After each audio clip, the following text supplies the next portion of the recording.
I'm delighted to introduce the first guest lecturer for this Introduction to Psychology course, Dean Peter Salovey.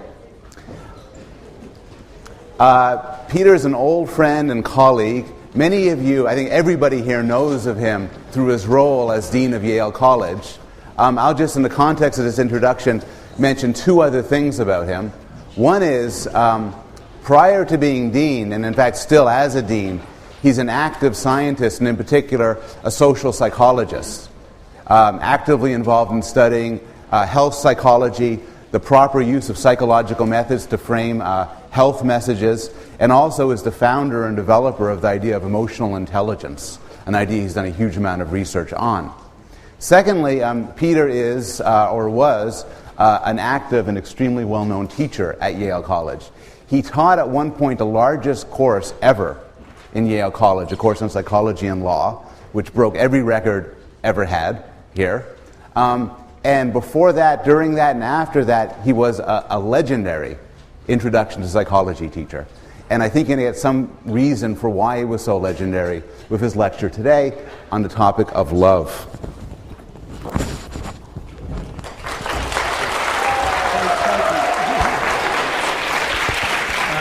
I've got the microphone. Thanks very much. Okay.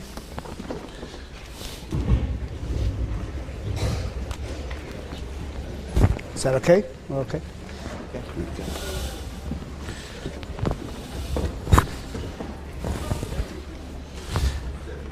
Okay, thank you very much, Professor Bloom. It really is a pleasure to come and lecture to you today on Valentine's Day on the topic of love. My main area of research is human emotion, and love is an emotion. It's not one that I study personally, at least not in the lab, and but it is fun to talk about, and it is a topic that lends itself to many social psychological phenomena. It's also great to be able to come in and guest lecture. One of the things I very much miss since serving as dean is the opportunity to teach Psychology 110. And although I love being dean, I do miss teaching introductory psychology. The feeling of exposing people to ideas that maybe you hadn't heard before. Well, I suspect some of the ideas in this talk you'll have not heard before, and for a variety of reasons.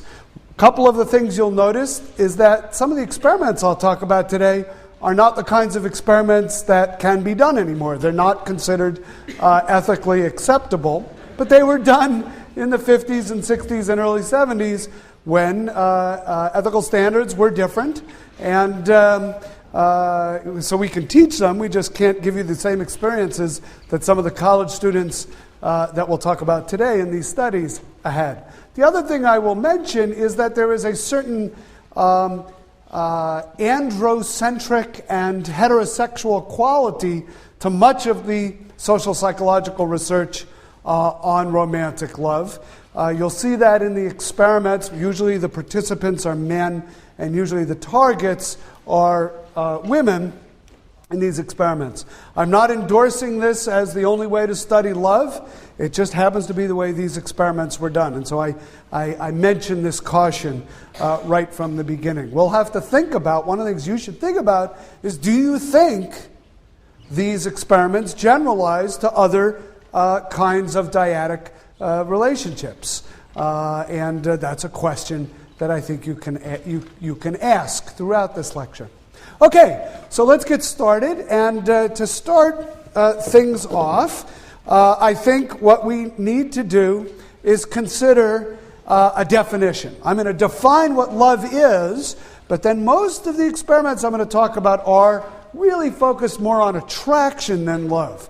Who finds each other of romantic interest that might then develop into a love relationship. But let's start with a definition of love, and I'm going to pick a definition from a former colleague, Robert Sternberg, who is now the dean at Tufts University, but was here on our faculty at Yale for nearly 30 years or so.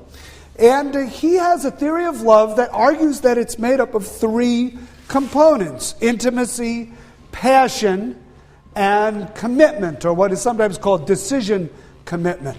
And these are relatively straightforward. He argued that you don't have love if you don't have all three of these elements. Intimacy is the feeling of closeness, of connectedness with someone, of bonding. Operationally, you could think of intimacy as you share secrets, you share information with this person that you don't share with anybody else. Okay? That's really what intimacy is. The bond that comes from sharing information that isn't shared with many other people. Second element is passion. Passion is what you think it is. Passion is we would say the drive that leads to romance. You can think of it as physical attraction or sex.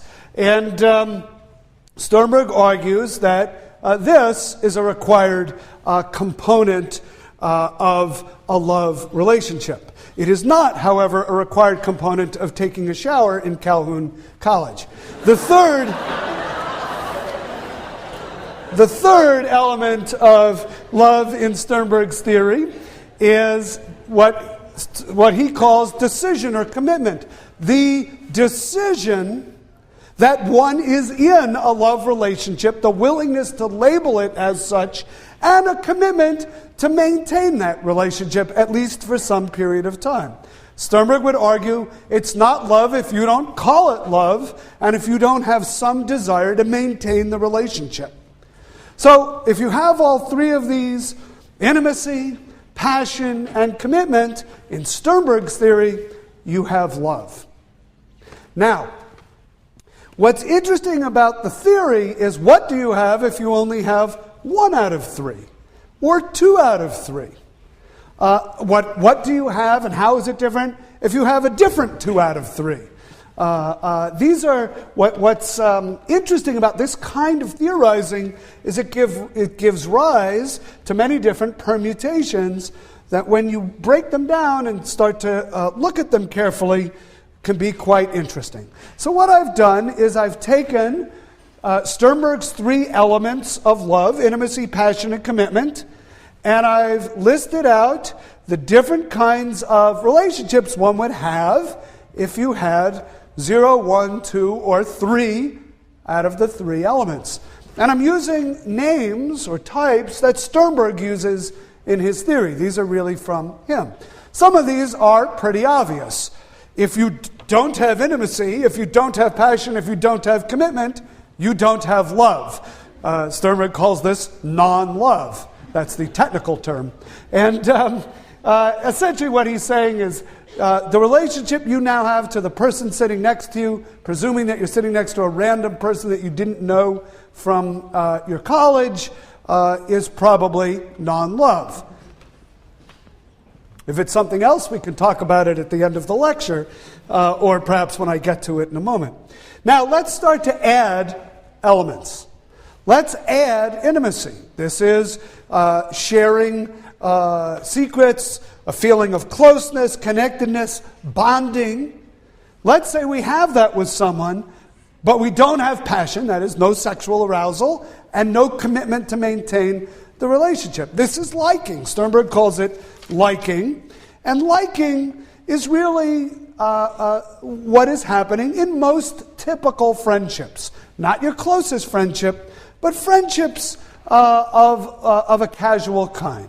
You feel close, you share certain information with that person that you don't share with many other people, but you're not physically attractive, and there's no particular commitment to maintaining this for a long period of time.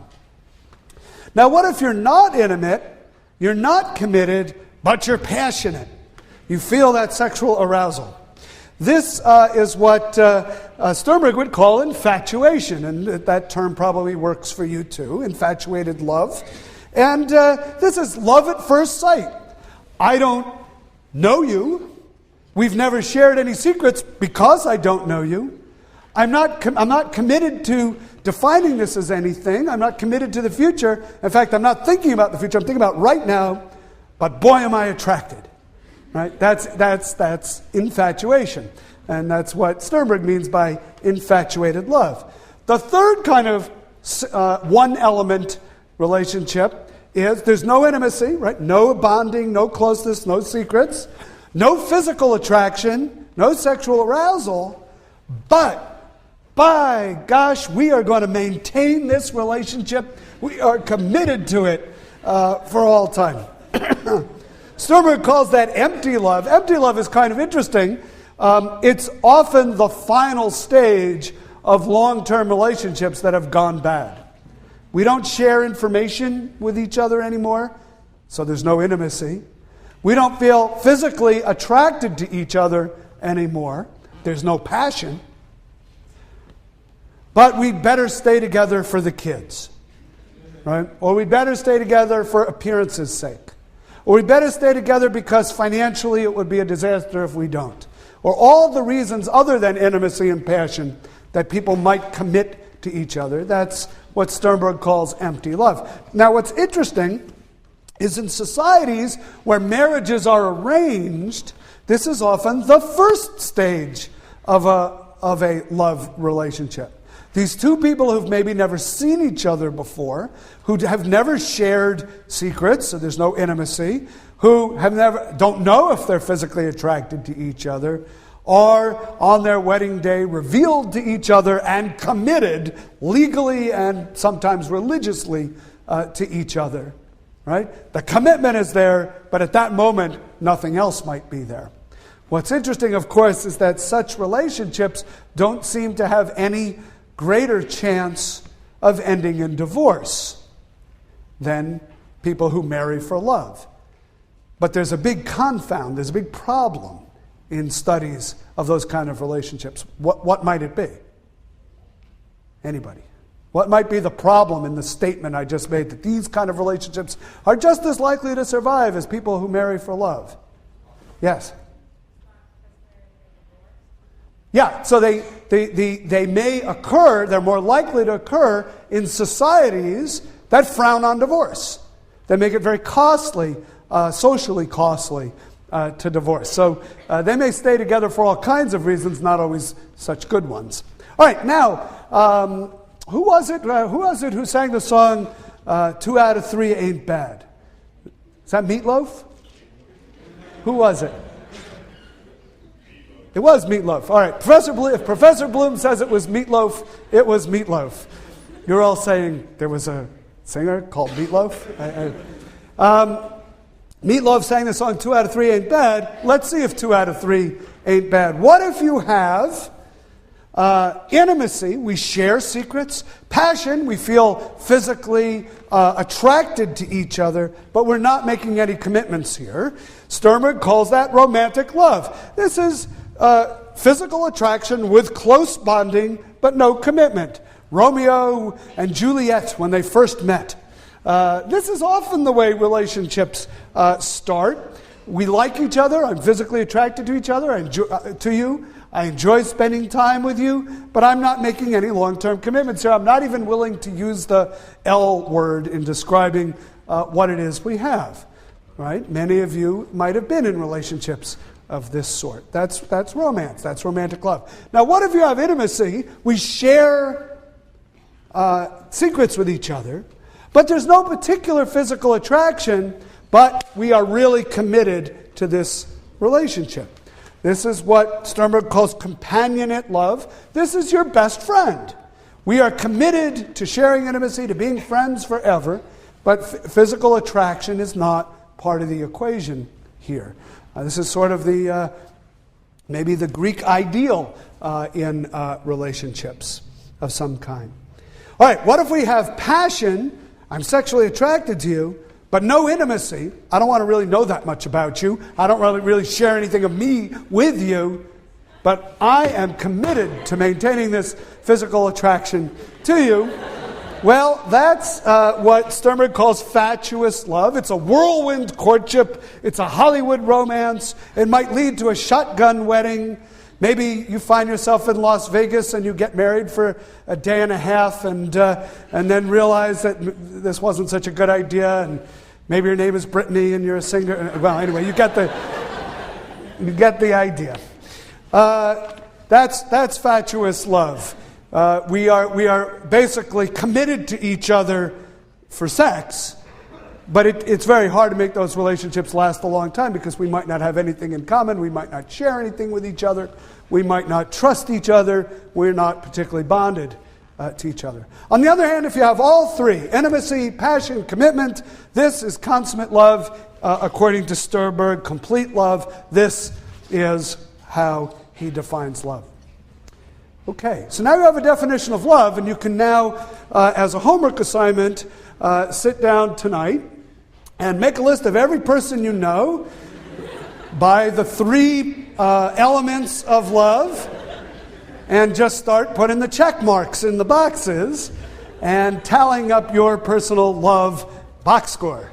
And we don't want to collect those. We don't even want to see those. But you can have fun with that. Then you can ask the other people to do it too, and you can compare with each other.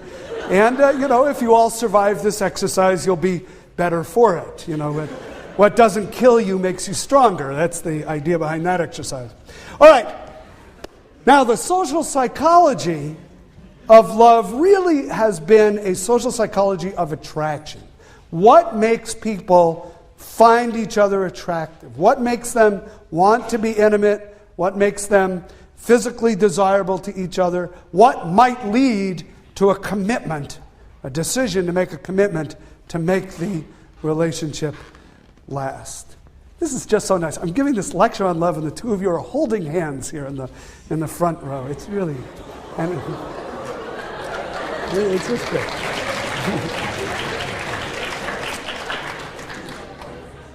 All three elements present: intimacy, passion, and okay. Good. Just checking.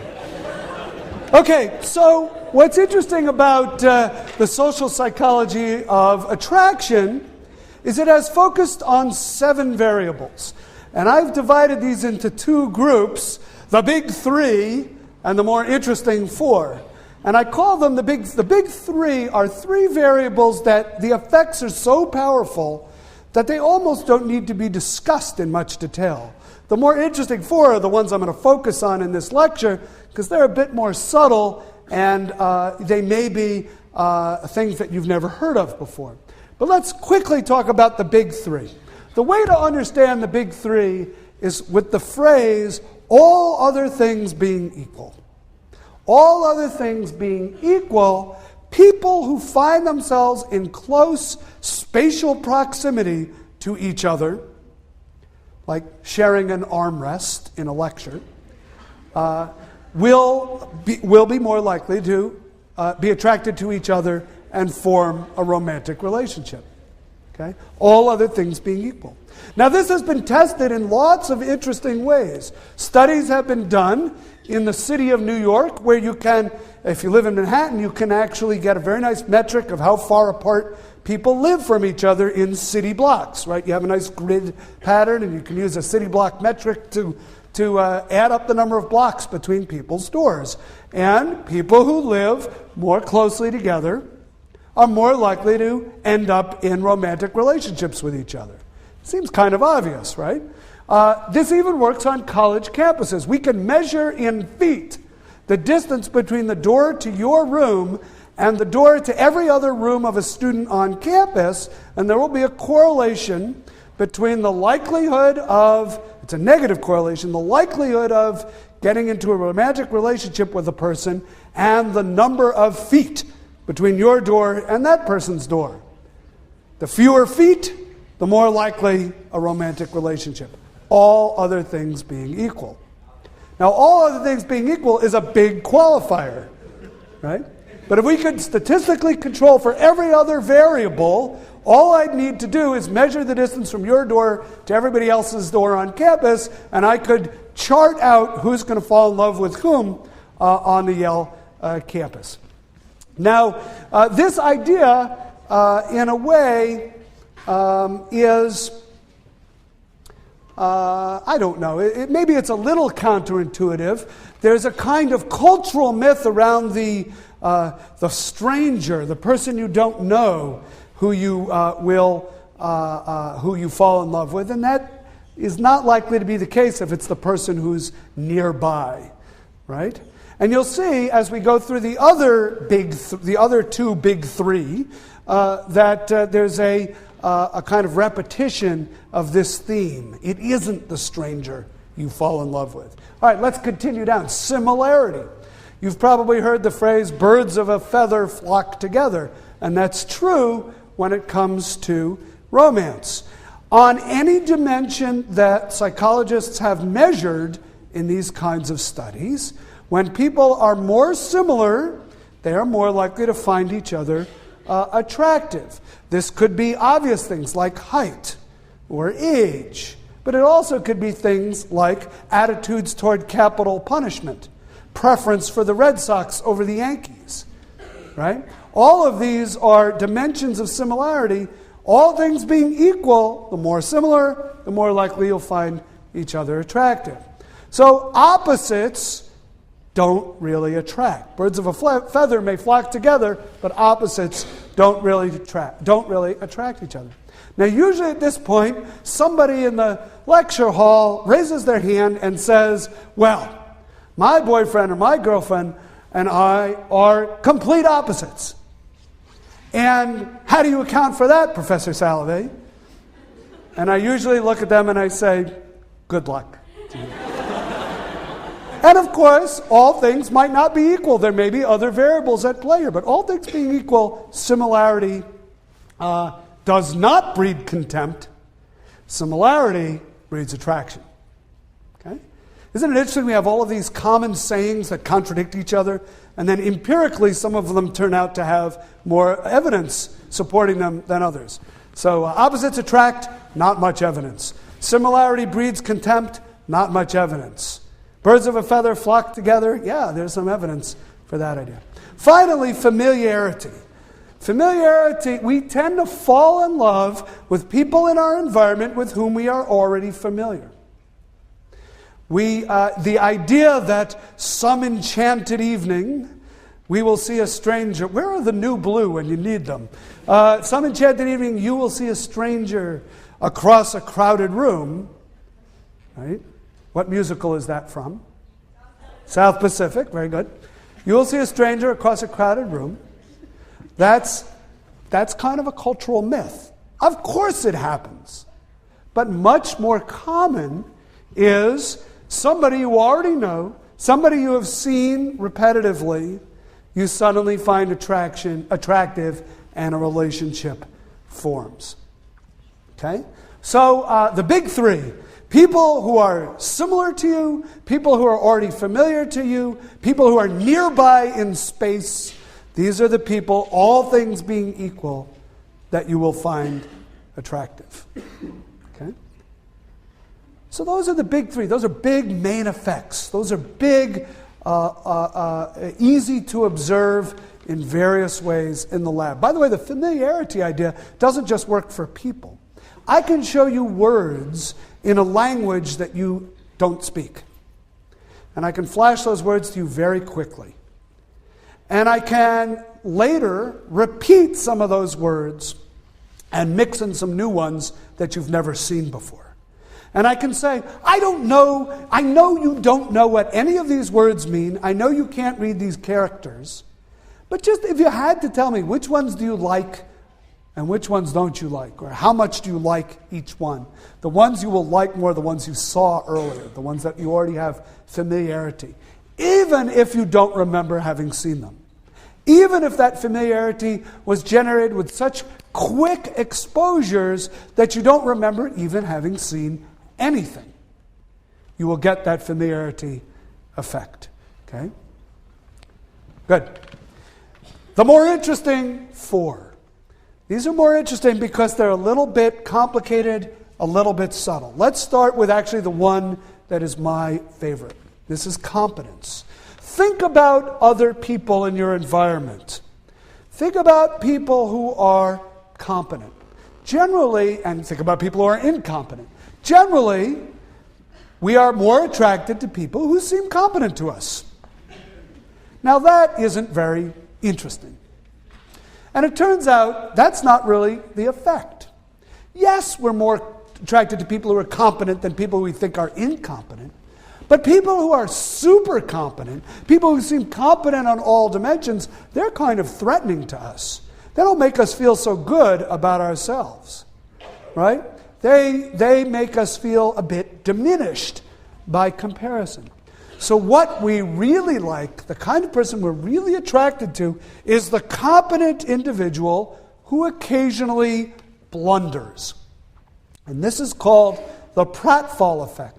That our liking for the competent person grows when they make a mistake, when they do something embarrassing, when they have a failure experience. Okay? You can see this with public figures. Public figures who are viewed as competent, but who pratfall, who make a mistake, sometimes they're even more popular after the mistake. Okay? I think of Bill Clinton when he was president. His popularity at the end of his term, despite what everyone would agree, whether you like Bill Clinton or not, was a big mistake with Monica Lewinsky. His popularity didn't suffer very much. A lot of people in the media would describe him, well, it just shows he's human. He makes mistakes like the rest of us, even though that was a pretty big mistake. Right? And you can see this even with smaller pratfalls. Sometimes public figures are liked even more after their pratfall. Now, the classic experiment, the classic pratfall experiment is just a beautiful one to describe. It's a work of art, so let me tell you a little bit about it. In this experiment, you're brought to the lab, and you're listening to a tape recording of interviews with people who are described as possible representatives from your college to appear on a quiz show. The quiz show is called College Bowl, which I don't think is on anymore, but was on when I was in college. And you're listening to interviews with possible contestants from Yale who are going to be on College Bowl. You have to decide how much, what you're told is you have to decide who should be chosen to be on College Bowl.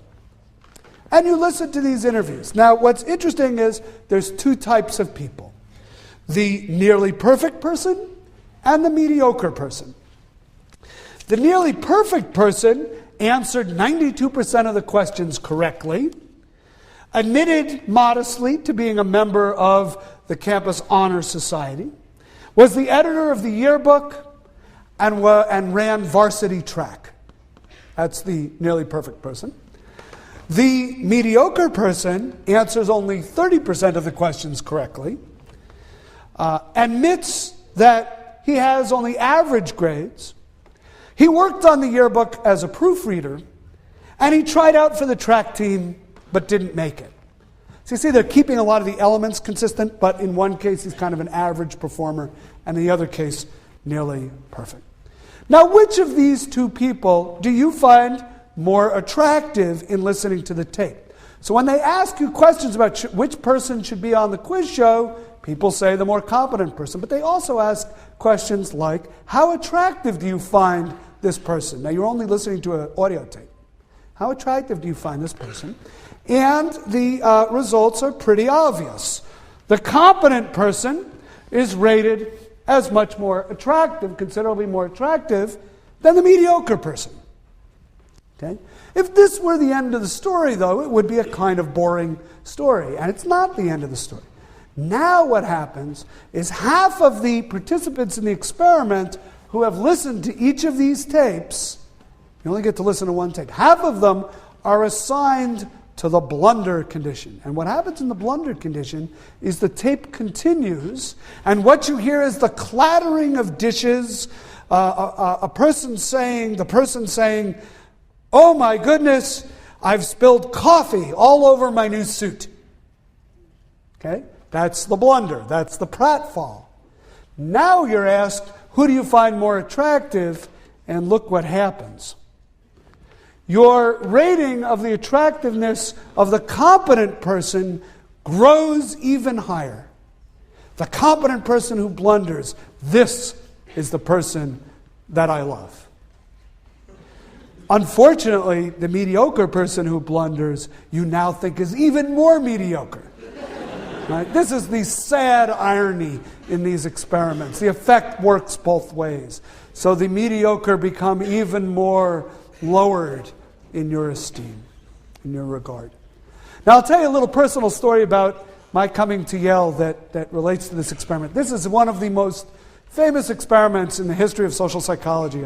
I wouldn't quite put it up there. You'll hear maybe later about, or maybe you've already, about Milgram and maybe Asch conformity and maybe Robert's cave. Those are even better known than this, but this is right up there. This is a top 5 experiment. And it was done by Elliot Aronson, who has retired now, but for many years taught at the University of California, Santa Cruz. Name is not one that you need to know. In any case, I came to Yale in 1981 as a graduate student, and I was looking for an advisor, and I was kind of interviewing with a faculty member at Yale at the time named Judy Roden. Some of you may know that name because she went on later to become the president of the University of Pennsylvania, and now is the president of the Rockefeller Foundation. But I was interviewing with her, and set up a meeting, and what I was trying to persuade her in this meeting was to take me on as one of her students, to be my advisor. And it's about my 3rd or 4th week of graduate school, and I'm pretty nervous about this, and she could be intimidating to a first-year graduate student. And I remember I was holding this mug of coffee, and I was pleading with her, trying to convince her to take me on as her student. I was saying, Judy, I'll get a lot done, I'll work really hard, I can analyze data, I can write, and I'm talking about myself, and I'm swinging, I'm using my hands as I talk, I'm swinging this cup of coffee around, and fairly soon into the conversation, I demonstrated some principle that you've probably learned in your physics class, having to do with an object at rest remaining at rest unless acted upon by a force. Well, the object at rest was the coffee in the cup. And when I pulled the coffee cup out from under the coffee, it landed right on her desk and I watched in slow motion as this wave of coffee just moved from my side of the desk to her side of the desk. She jumped up and jumped back and started moving papers around and really was giving me this look like, why don't you just leave? So I was trying to save the moment as best as I could, and I looked at her and I said, Judy, you remember that old experiment that Elliot Aronson did on attractiveness? She looked at me kind of out of the corner of her eye. I said, well, that was my blunder. Now you're going to like me even more. And she just shook her head and she said, Peter, you know that effect only works if I think you're competent first. Anyway, that was my introduction to Yale, graduate school at Yale. All right, so blundering, only blunder if you're competent first, and it will make you more attractive. That is the pratfall effect. Let's move on. And I'm going to move a little bit quickly through all of this because I want to leave time for a few questions at the end of the lecture. Let's talk about physical attractiveness as number 2 of the more interesting 4. Now, physical attractiveness is one that really bothers us. We don't like to believe that physical attractiveness accounts for much in life. It seems unfair. Except at the margins, there isn't much we can do about physical attractiveness. And when we're not pictured in the rumpus, it can really hurt, So we don't like to believe that physical attractiveness matters.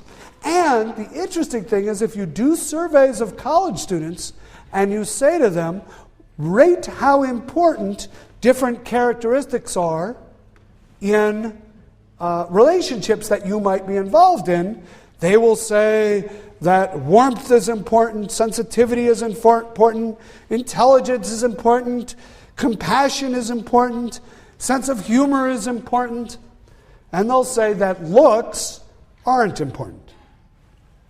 But if you measure all of those things, let's do it in a different order. If you send everybody out on a blind date,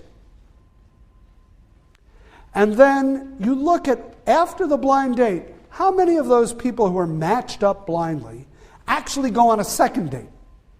Actually get together again? What predicts who gets together again? Was it the rating of warmth? No. Sensitivity? No. Intelligence? No. Compassion? No. Sense of humor? No. What was it? Looks. So we believe that looks don't matter. And unfortunately, they do. Now, the good news in all of this is the studies that looked at physical attractiveness in this way were just looking at what predicts a second date after a first date. Obviously, what predicts a long-term relationship are probably things less superficial than looks, or at least other things in addition to looks. But it is a great predictor of a second date. And college students, year after year, say, but it's not important. And it's one of those classic dissociations between what we think is unimportant and what empirically turns out to be more important. All right, well, there are very interesting studies that have been done with physical attractiveness. At the University of Minnesota, a computer algorithm paired people up. Couldn't have been a very complicated algorithm because it basically paired people up randomly on the campus. But a lot of data about all the students on campus were collected, and people were then randomly paired up and sent to the dance, and then they were tracked over time. And just as in the thought experiment I just gave you, the University of Minnesota students acted in the same way. If they rated their partner as attractive, the randomly assigned partner, they were more likely to continue the relationship. Now, it's interesting to ask why, and we have to start to look at other experiments to try to get at what is it about physical attractiveness that makes people want to pursue the relationship. And once again, Elliot Aronson, the person who did the blunder experiment, the pratfall experiment, he did some nice work on attractiveness as well. And in one experiment, which many people know as the frizzy wig experiment, he did the following. He invited a Confederate, a graduate student who was working with him in his lab. Social psychologists always called people who were in the employ of the experimenter Confederates. Doesn't mean that they grew up south of the Mason-Dixon line or wave a certain kind of flag.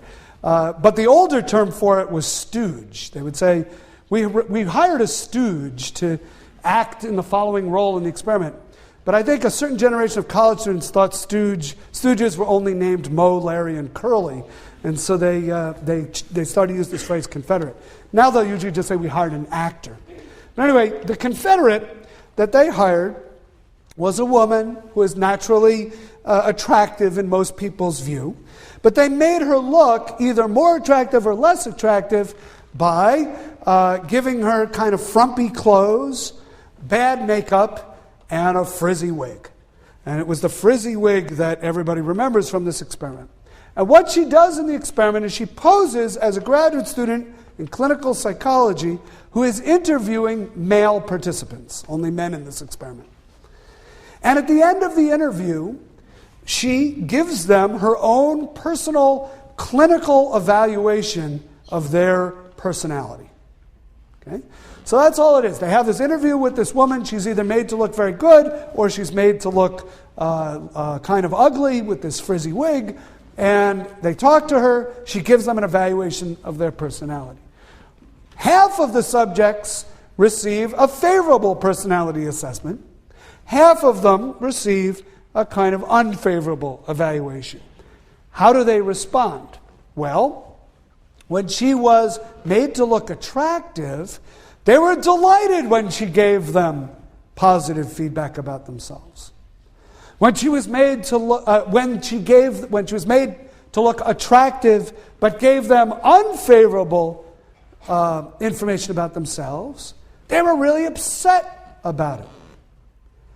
When she was made to look unattractive, they didn't really care what kind of information she gave. It didn't really matter whether it was positive or not. It didn't really make any difference.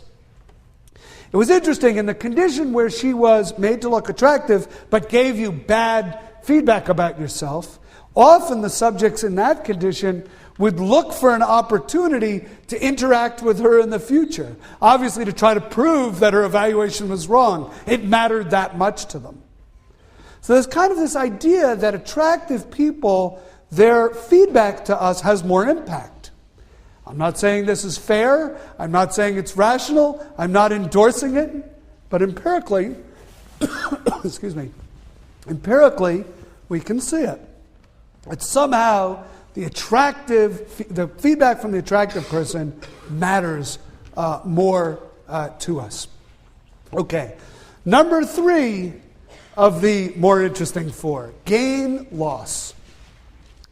This is really a general idea in psychology that we are in a way wired up to be more sensitive to change than to steady states. And you can imagine why that might be true. Change often signals danger or opportunity.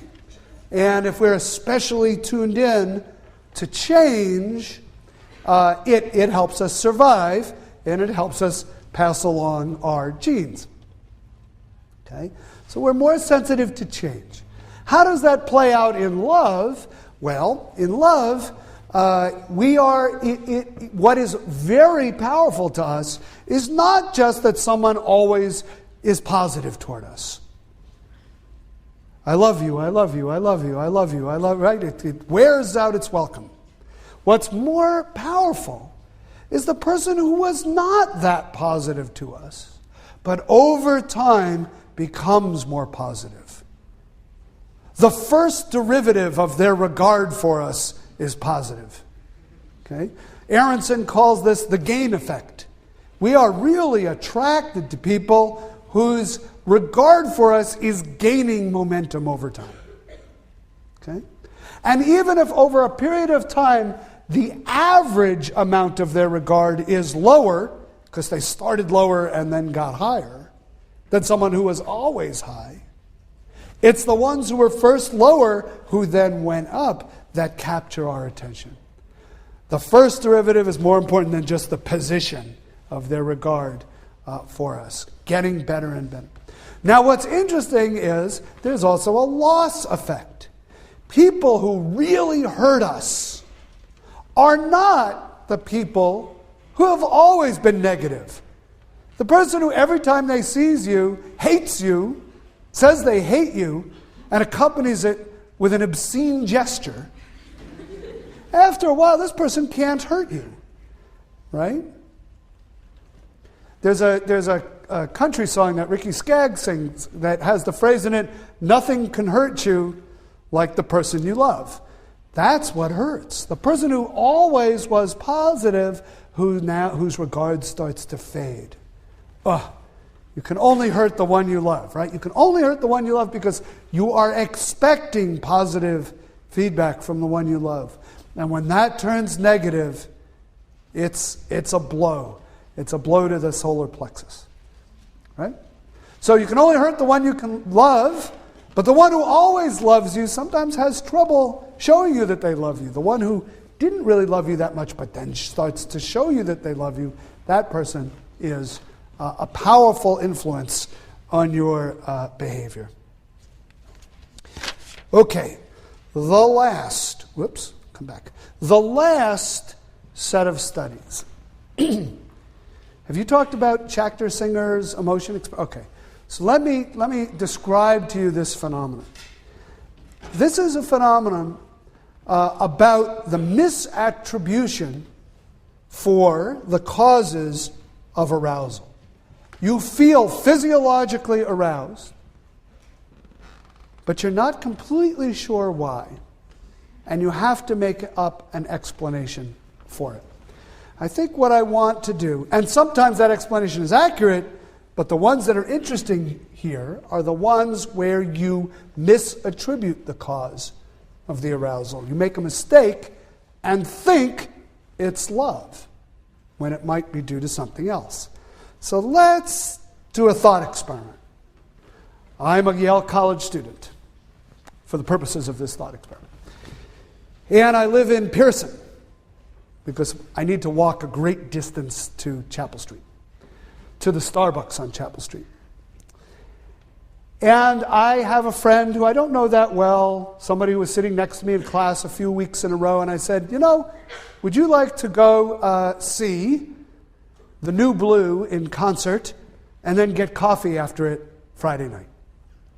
And she says to me, sure, I would do that. And so the New Blue concert takes place in the Pearson Davenport Theater in the basement there, what used to be a squash court. It is now a little theater. And we enjoy ourselves at the concert. And then I say, let's go to Starbucks and get a coffee. And so we walk that distance from Pearson College down to the York Street gate, over to Chapel Street, make the left on Chapel Street, another block down to High, walk into the Starbucks. And she says to me, I better have a decaf because it's kind of late. I want to be able to sleep. And I say, that's fine, whatever you want. She says, yes, I'll have a decaf double espresso mocha skinny with a, what? What other dimensions are there? Right? A double espresso mocha skinny, frothed. And I say, okay, fine, I'll have a coffee. And I go up there and I order the drinks. I'll have a small coffee, please, and a double espresso mocha skinny frothed. Except the barista makes a mistake. Did the word barista exist before Starbucks? I don't think so. The barista makes a mistake. The barista uses caffeinated coffee in the drink instead of decaf. Doesn't tell anybody, doesn't tell me, I don't see it. I just come back with my black coffee and my double espresso mocha latte skinny frothed.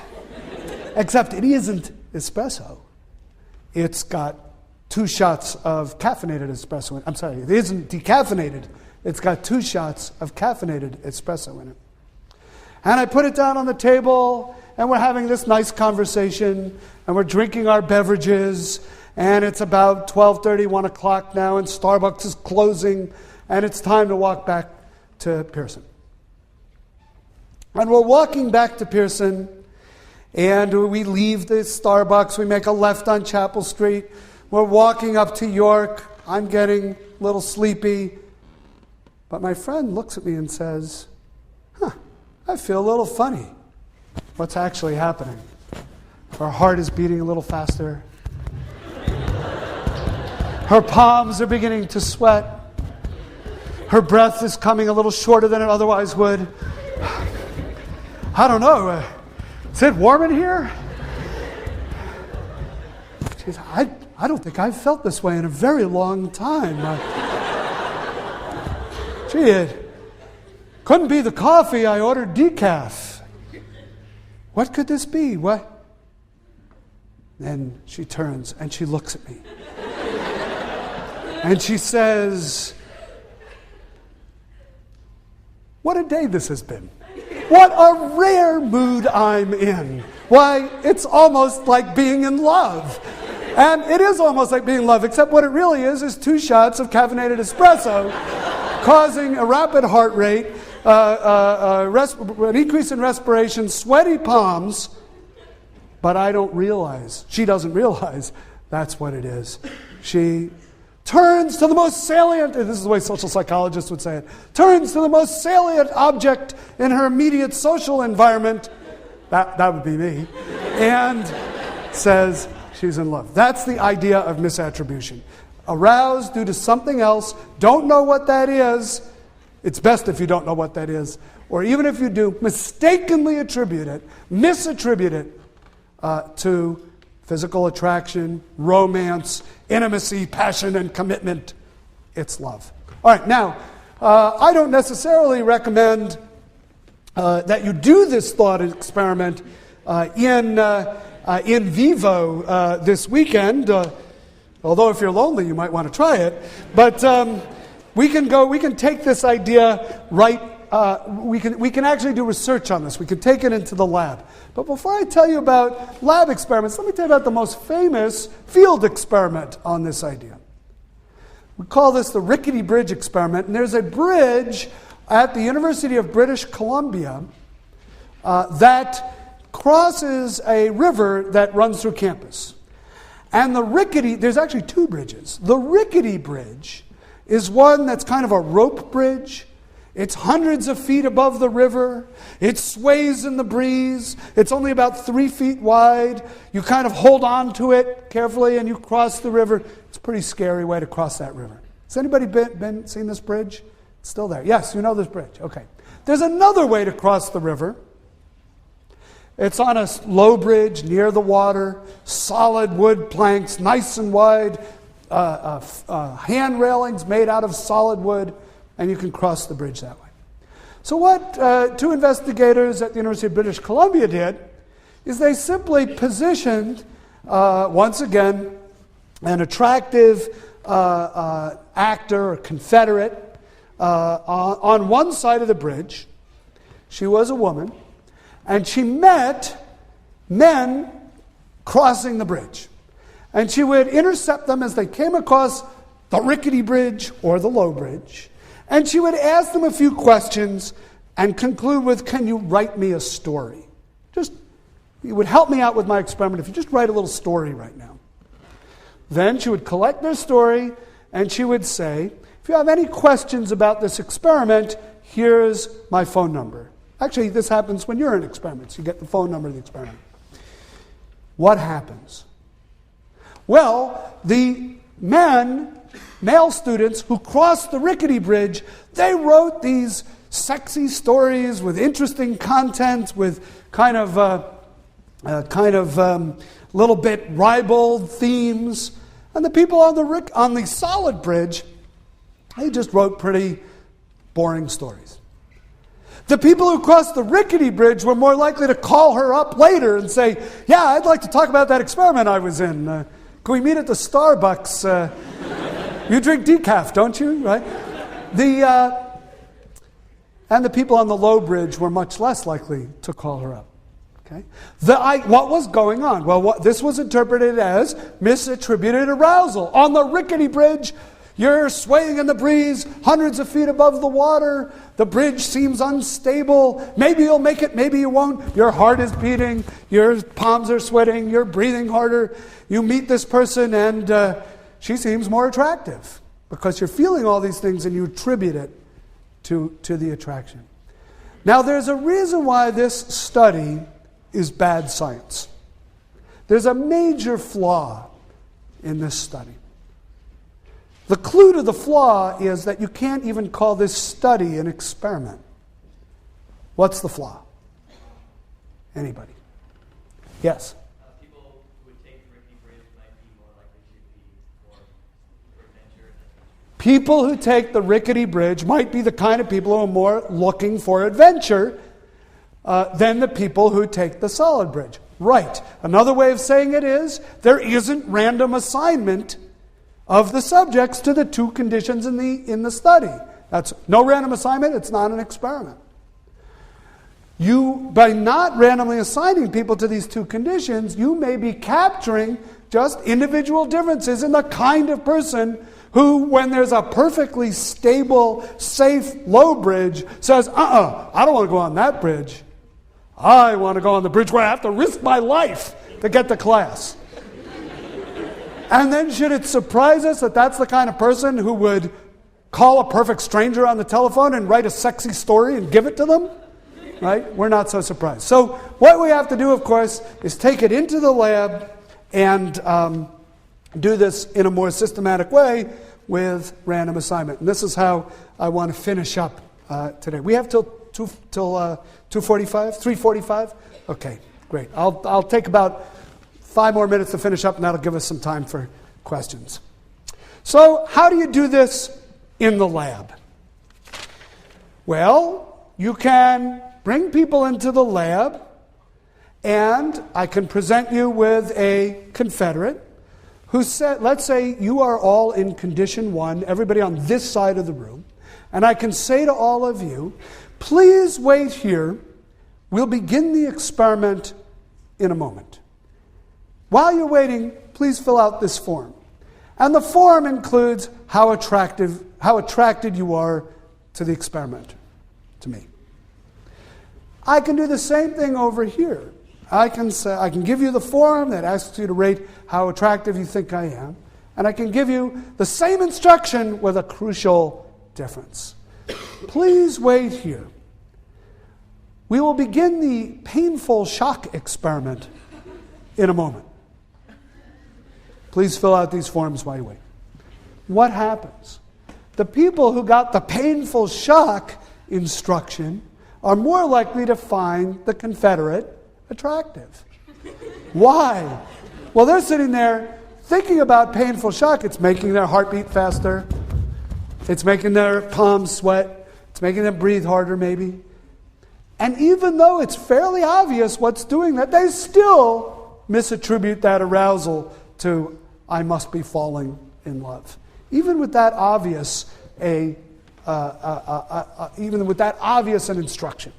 You can do this in other ways. You can bring, here's one of my favorite ones. You bring people in the lab. We'll make them the control group this time. We bring you to the lab and we say to this group of people, please wait here. We'll begin the experiment in a moment. You can fill out these forms in the meantime. The forms ask how attracted you are to the experimenter.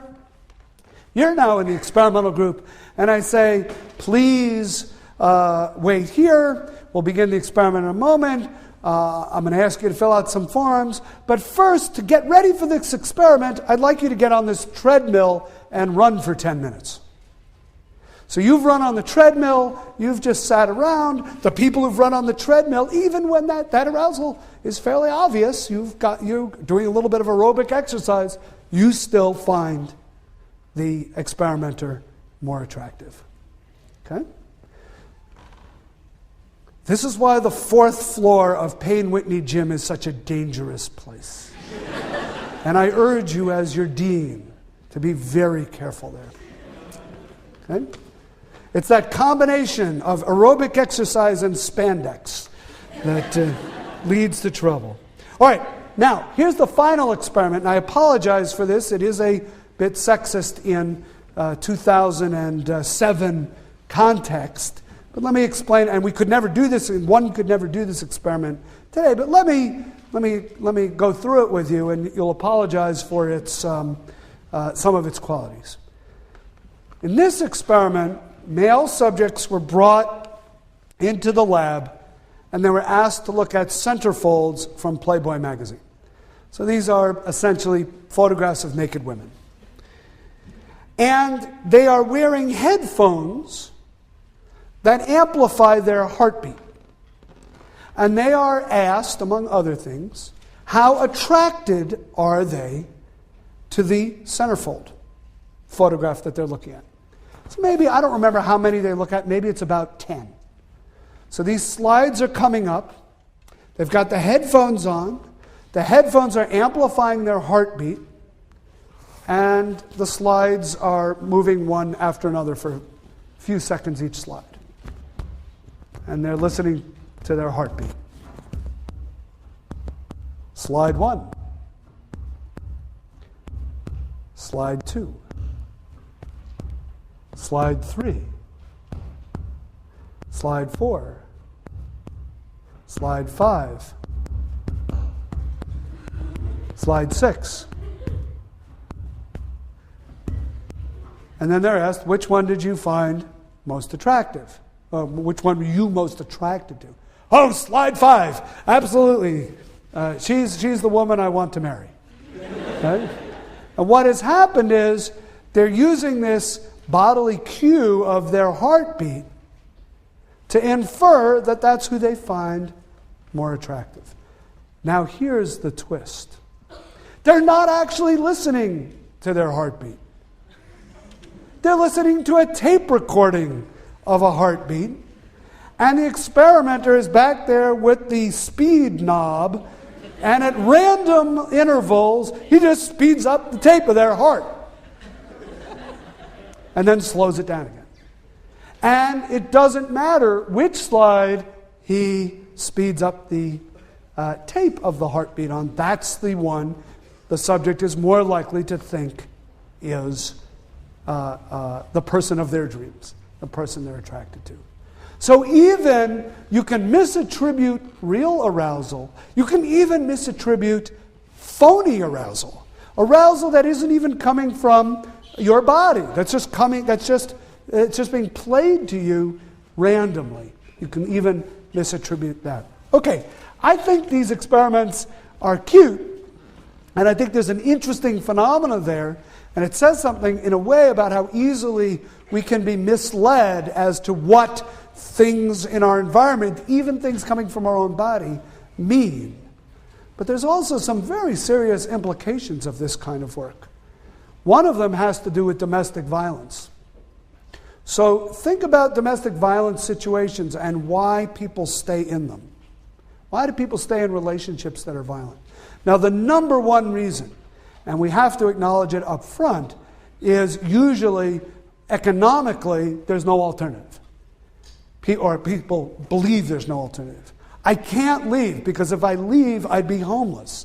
If I leave, I will starve. If I leave, my kids will starve. Or there'll be danger to my kids. I mean, that keeps people trapped in abusive relationships. And that's number one. But what else might be going on? Sometimes people don't realize that the relationship they're in is abusive. It's psychologically or emotionally abusive. They get into these fights and screaming matches and name-calling and such, even if it's not physical violence. And they feel a certain arousal when that happens. And they misattribute it to, well, he wouldn't be yelling and screaming at me if he didn't love me. Right? They misattribute that what might be anger, what might even be aggression and violence, to an expression of love. I have a friend who's a social psychologist who told me a story once that really made me very nervous, although she's fine. She said, when I was dating my husband, this is 30 years ago, we were having a tough time. We were in many, many arguments. We got into many, many arguments. And one time something happened where he came up to my car in a parking lot and he was yelling at me through the window. And I rolled up the window, and before you know it, he had punched out the window. And, yelling at her, he punched out the window. He didn't touch her. And she said to me, that's when I knew he really loved me. And I thought, that's scary. And all joking aside, that's scary. But that's misattributed arousal. When he did that, I felt something and I assumed it was love. What she was misattributing as love, she was misattributing his aggressive response as love. She was misattributing her own fear as mutual attraction, and I must love him. So although we joke about these kinds of experiments, and they are fun to talk about because they are unusual and cute, there is also some serious implications of this kind of work that one might think about, and you might think about other possible implications as well. Okay, let me stop there and see what kinds of questions we might have. Thank you.